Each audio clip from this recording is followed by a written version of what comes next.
2, 3, 4.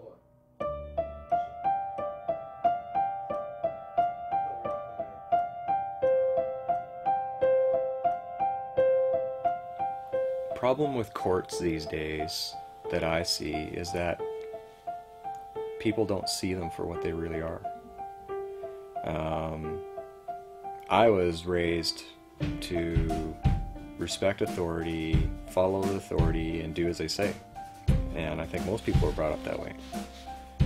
What I've learned, though, is that authority is based 100% on our consent to being governed.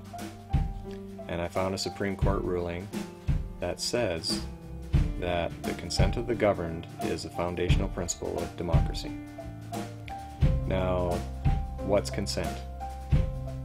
Does that imply that you have a choice whether you're going to agree to that or not? And I would suggest that the answer is yes.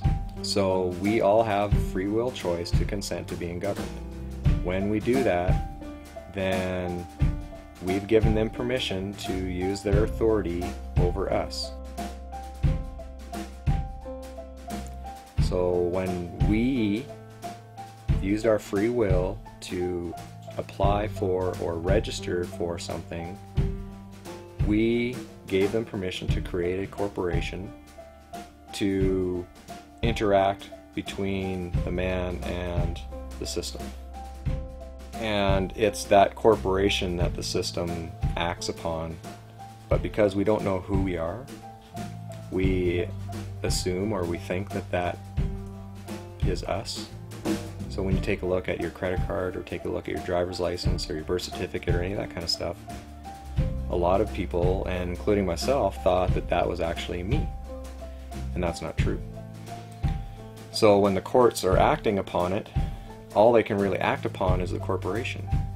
And the only reason they can act upon the man is because we agree to be the representative of that corporation and bind ourselves to the terms and conditions of that agreement. But we can say no at any time. Give the public the facts. They have a right to know. Got it? If you have those documents, such as licenses, registrations, permits, applications, that is your consent to being governed by certain guidelines, regulations, acts, stipulations, laws within that corporation, because you are asking for a service and they're saying, okay, as long as you follow these rules. If you signed any of those contracts which are represented by a legal fiction set up in your name, then you yourself are bound by those rules, bound by those regulations, because you did that. You consented to being governed by that. So in order to remove yourself from that, you have to dissolve those contracts.